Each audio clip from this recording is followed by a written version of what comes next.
Hi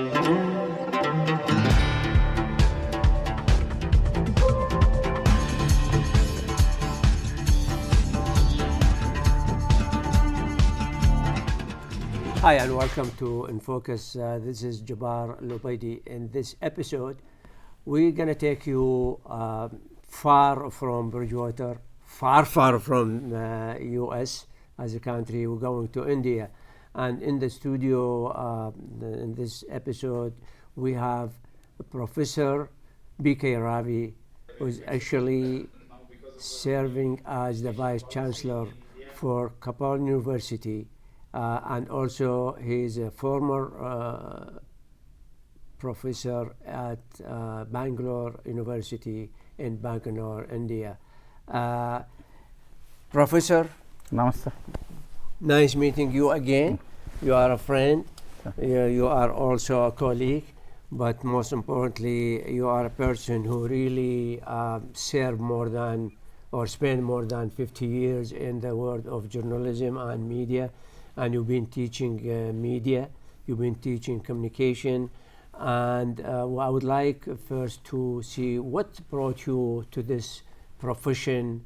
If I kind of encourage you to go a little bit to your early days. During my childhood days, I used to write quite a lot of children literature, like poems, short stories, and I had a lot of craze towards seeing my published name as a printed in the magazines. So I used to sit in the library. In those days, we never used to get the newspapers. I am talking of early 60s, yes, late 60s. We never used to get the newspapers. We used to go to the library, sit, read, and I don't know how. Somehow I acquired the habit of writing, and I started writing some literature part and something like that. And during the process, some of my work started their publication. Okay. It appears in the newspapers, the magazines. So it somehow attracted me to the maximum extent, and I continued. And as I finished my education, because during my high school days, yes, my first entry of media was in the year 1975. yes. So I have finished around 50 years yes. of my media as a media professional and a media academician. I have almost finished 50 years in 2025. So in the meanwhile, as I started continuously writing, I also wanted to take my education forward and try to become a doctor, but PhD. Unfortunately, though I know medical practitioner. Oh, really? Oh, wow. But I couldn't do much well because I studied science. I couldn't do much well in those exams, and I decided to study journalism those days, and I studied journalism. Then I studied English literature. Later on, I also studied post-graduation in communication, and somehow I entered this field. So I wonder if your son is now in the medical field. He's a right? doctor. Is a doctor. So He's a medical practitioner. So it comes from that background, probably. It's in you. Actually, I wanted to become a doctor, but the time didn't permit me because of the merit, and quite a lot of things are involved. Yes. So by the time I was a registered writer, and I used to publish. I used to write sports a lot in my local language, that is in Kannada in Karnataka. So I used to write a lot of articles. I used to write historical articles, sports, and I started working a lot on radio. I used to write radio dramas. I used to write radio features. Yes. So somehow I thought studying journalism may carve my future career, and I went to Maharaja's College of University of Mysore, which was one of the very old colleges, and one of the most prestigious colleges, who introduced journalism education in India. That was the first college in our state which started journalism at the undergraduate level, and I studied journalism there. Then I completed my post graduation. Yes. Somehow I entered the media. For some time I was in the media. Later on I entered the academics. So now you said professional journalism and as academician. So what's in your mind, what are the differences or the difference between these two kind of very interrelated, however they are probably separated? No, professionally I have worked in radio. As a correspondent I have worked in radio. For some time I have worked in television. In India in our days 60s 70s it was All India Radio, was the radio in India. Yes. Doordarshan, that was the only television channel in India. Yes. And along with that I have also worked with the print media, the vernacular media, and still I used to write to the English newspapers also. Yes. Sometimes. Yes. So I had exposure, and for some time I had some exposure to the film industry. So I worked as a journalist, I contributed to the print, I contributed to radio, I contributed to television. Sometime I was in the film industry working with professionals. So later on I took up full time as a journalist, and I have worked as an editor, I have worked as a sub editor, so in different capacities I have worked. A profession is totally different, where in those it is nothing but journalism is racing against time. You have very limited time, you have to concentrate, you should have the perfection, and at any point of time you are not supposed to waste even a single minute. Those were the days where the technology was not up to the mark. Yes. We were, and when I was working in the vernacular media, the greatest challenge was translating everything from English to my Kannada language. It was a challenge. So there I think in the media I learned a lot. Command over your language, your current affairs, decision making, because in journalism or any media as a professional, at every point of time you have to take a decision, because you are racing against time. Yes. So you have a deadline. Yes. You have to take a decision. Yes. Take a decision with a justification.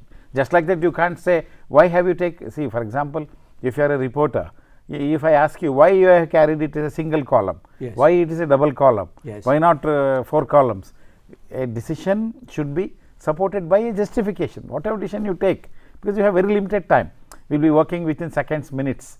So that is the challenge we face so far as media is concerned, whether it is television. See, if you are producing a news bulletin, what exactly you want to take as a producer, why you took it for 2 minutes, why not for 3 minutes, why not only 30 seconds. Even in radio, the radio script, if you are reading in news, true. So why? So you have to take a decision, you can't delay. See, a journalist or a media professional will have a great challenge of taking a decision on the spot. You don't have sufficient time, you can't take according to your whims and fancies. You have very limited time. Within that time you have to take a decision with a justification. Every point of time you are answerable. So that is a challenge.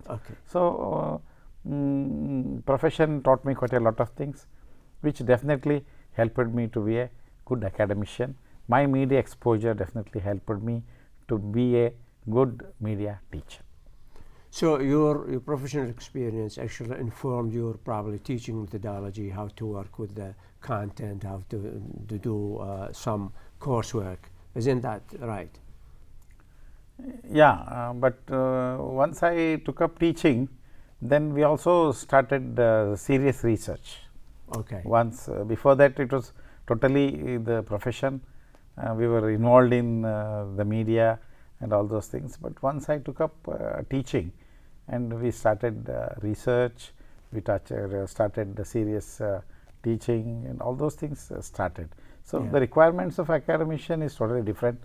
The requirement of a professional is totally different. Yeah, because you're training the new supposedly journalist. But would the professional experience help you now when you do a research to actually talk about the media with a sense of understanding from inside, not from outside and take it as a case study, but actually you went through that process Did you find that's true?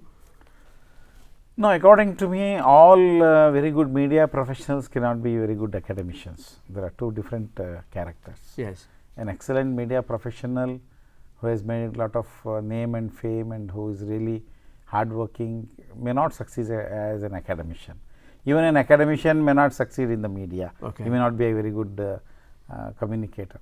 But luckily, in my case, I never dreamt that I would be a teacher.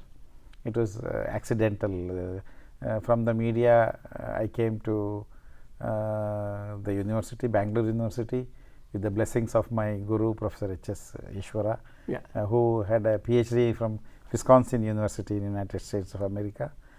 He was a great scholar in psychology, and he was my professor.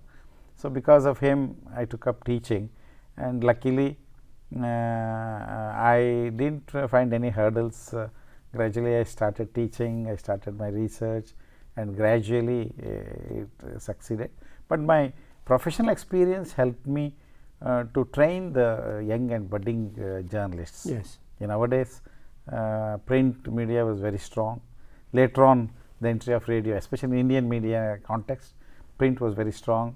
Later on, followed by radio, television, and film industry. Yes. But luckily, my professional exposure helped me to become a very good teacher. Yeah, and also you are involved also with the union. Do you have a union or guilds? What do you have for journalists and journalism? And is that same union represent print? No, yeah. All the journalists. See, we call it as media. In Kannada, Okay, we call it as madhyama. Yes. So, people What in you call it, the madhyama? industry, madhyama. Madhyama, okay. Madhyama is media. Yes. Media. Our Kannada media, I think all of them are one. Whether you come from print, whether you are from television, whether you are from radio. So you have one organization, one there are a lot congress? of organizations. Okay, Different okay. organizations. Okay. We have different organizations. And so when you practice, let's say journalism or any No, media once profession, if you have I- to have a Once license. if Once if I enter the university, that becomes a teaching position. It becomes Okay. official. Okay. So we are nothing to do with the profession. But as long as you are a journalist, you are the member of a professional body, and you have different organizations where you work. But once if I take up the teaching position, Yes. that is totally different. But I mean, I can prove what I'm going to say. Your visit to Bridgewater State University, you already like 3 or 4 newspapers and television outlets, they cover your visit. Yeah. So you are well known there Yeah. for them. Yeah. Is it because they were your students or it's... No. It's because I have a very big chunk of students and very meritorious students who have really contributed for the growth of Indian media Yes. industry. Because Bangalore University Department of Communication is the most prestigious one, and my students are very well to do. But my trip to United States of America was carried in the newspaper because of the invitation which was extended by the Bridgewater State University, Yes. and the topic which I am concentrating about. Normally, any academic exchange or any important event, since I am heading a university in Karnataka, which is a public university, Yes. normally media gives a wide coverage Yes. which will really encourage our academia and the industry, because Indian media industry is still growing, even our academics is very strong. So, normally it is a general affair. Whenever the Vice Chancellor visits Western University, Yeah. when the scholar makes a presentation in an international conference, normally our media recognizes it. Okay. And of course, for our audience, Vice Chancellor is equivalent to a president in here, right? Could Yeah, you right. elaborate on this a little bit? See, like the relation between the governor and a Vice Chancellor, just for the sake of the audience. In our Indian situation, the Hon'ble Governor will be the Chancellor of the university. He will Okay. be heading the university. Okay. Below the Governor, the Vice Chancellor, who is the academic head of the university, will Okay. be working. Okay. So, in your United States setup, you have the president. Yes. Directly, normally the vice chancellor is called as the president, and Yes. directly he governs with his own team of officials. Yes. But there in our setup, everything the Hon'ble Governor, who is the Chancellor of a public university, under the Governor you have the Vice Chancellor, and we have different bodies, the governing bodies. Okay. We have the syndicate, we have the academic council, we have different other regulatory officers, our statutory officers. You have assisted by the registrar, you will have the registrar evaluation, Yeah. you have the finance officer, and you have a chunk of officers whom they work, and you have different officers in the university. You have dean student welfare, and you have quite a lot of different officers who will take care of Okay, different so- sections. so that's how we work. Okay. But in your setup, you call him as the president. Okay. In Indian setup, we call him as the vice chancellor. So, the Honorable Vice Chancellor of Koppal. Now, what's the significance of your visit to Bridgewater State University this week, which is today is Monday, April 7, 2025? So, the significance is, I think I am grateful to Bridgewater State University for inviting me to deliver a lecture. It was an occasion where the lecture on elections, democracy and media, the relationship between media, Yeah, I have it here. elections and Media, democracy. democracy, and election, local Elections, and global perspective. global This is perspectives. already done, Yeah. right? So, yeah. Bridgewater State University, your invitation, I think your Yes. invitation made me come here. Yes. So, and also the more significance of my visit is regarding the academic collaborations between the universities. Okay. Since our Koppal University, a public university, as well as the Bangalore University, which I have worked for so long, we have signed an MOU with the Bridgewater State University. And there will be a lot of academic discussions, collaborations, and where we will be discussing about the Indian media industry, Indian media academia. We will be also discussing about the Indian knowledge system, how it can be useful, and among the Indian knowledge system, we will also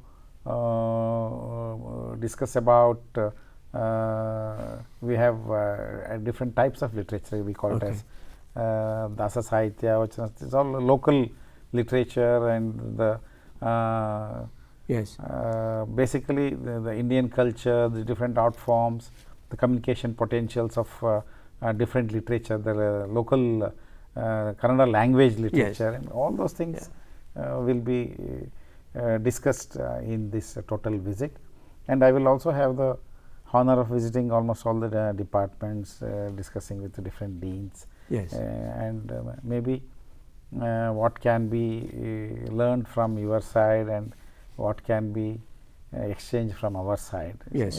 It's a visit of just an academic exchange. It's an academic excellence. It's an academic alliance. Yes. That's the Academic main alliance. purpose. That's the word. Yeah.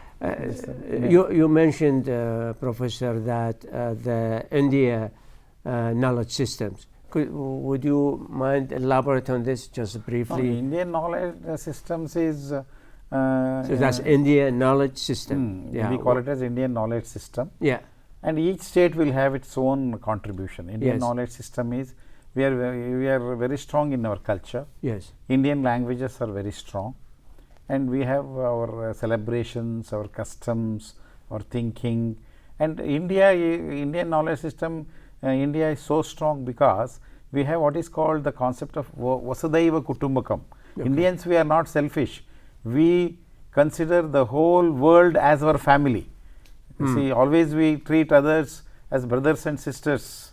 See, when Swami Vivekananda, the great saint of India, came to United States of America, Yes. he delivered a lecture in a religious conference where he addressed, he didn't say, my dear friends Americans, he said, my brothers and sisters. So, India has the heritage of considering the globe as the whole family. Okay. So, our Indian knowledge system, our culture, our classical art forms, our folk art forms, our literature in our languages were very strong.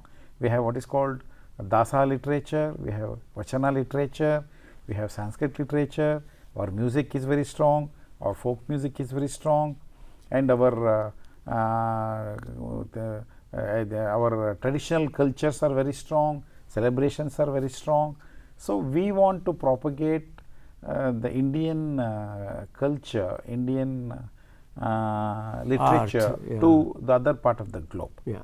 And the whole of Indian culture, say for example, especially whenever we talk of our big saints who propagated the message, they see the great Basavanna, we call it a revolutionary.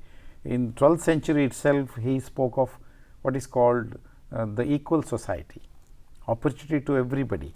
The same thing happened with our we call it as Dasa literature, where a saint like Kanakadasa, he propagated the cause of social justice. So, because in our society we had a lot of problems with the social hierarchy, social evils. To eradicate superstition, to eradicate some of the unequal thinkings, for building an equal society, I think they have worked very hard. Okay. So, throughout the world, this is the need of the hour today. See, globe, wherever you go, you have a lot of discrimination, lot of problems, lot of, so all are equal. See, this world belongs to everyone. Yeah. So, this is a family. That is the message we want to give it to the other part of the world, where Indian literature, Indian knowledge system is very, very rich in those messages. So, we want to propagate. See, you know Mahatma Gandhi ji, yes, who propagated the message of non-violence. Yes. See, even non-violence is something great. And our the architect of Indian Constitution, Dr. B.R. Ambedkar, yes, who gave us an excellent constitution of social justice, he is praised, he is remembered throughout the globe. So, such a personalities, that message needs to be propagated to the other part of the world. That is the reason why we want to have the academic alliance. Okay. Now, for you, like as a vice chancellor in your capacity and also as a professor, what's your philosophy in term? I attended the lecture, and you came up with really a very interesting term, which is healthy media. Healthy media. What's the concept of healthy media, and how that healthy media, in your view, will impact or would have any impact on the health of the society? See, basically healthy media is nothing but media which functions as per the social responsibility theory. Media has certain social responsibilities to perform, because media is very, very important. Media has the capability of making people imitate.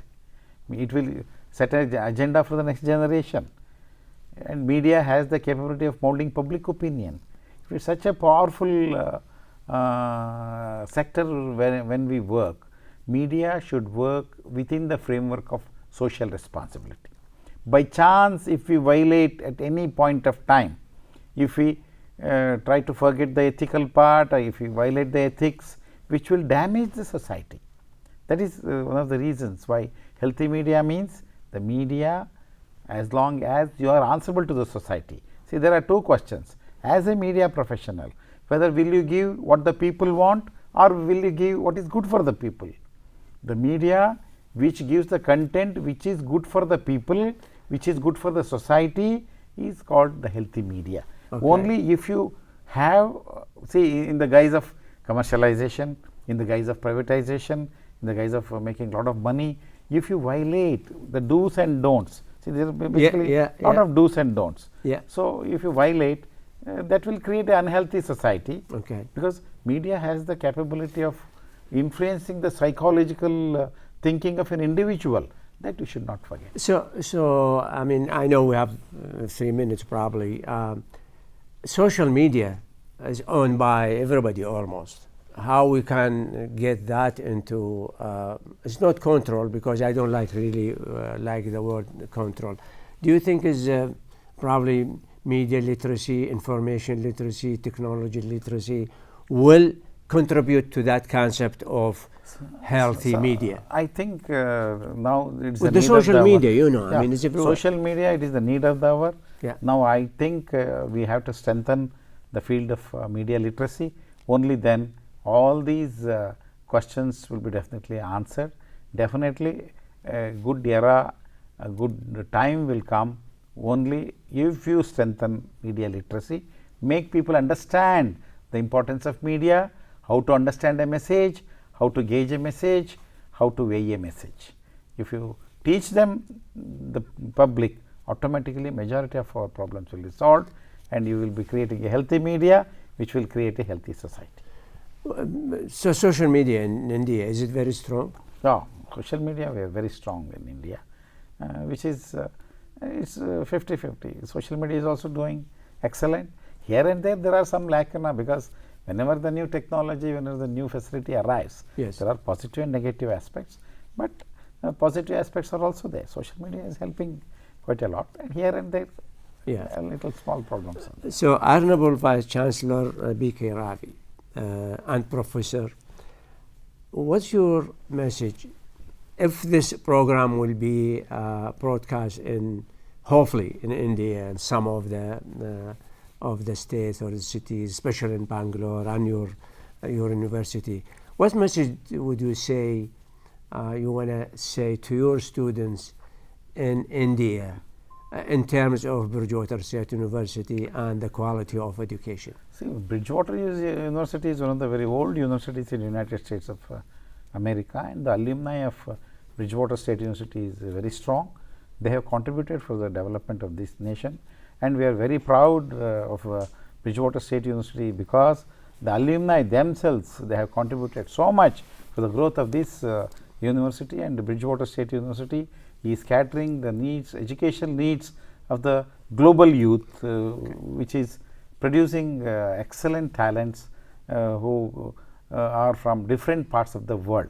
That's why BSU's contribution to the field of education is something remarkable. With this wise word, thank you so much for your time, and thank you for watching InFocus. This is Jabbar Al-Obaidi and InFocus coming to you from Bridgewater, Massachusetts. Thank you so much, and we'll see you next episode.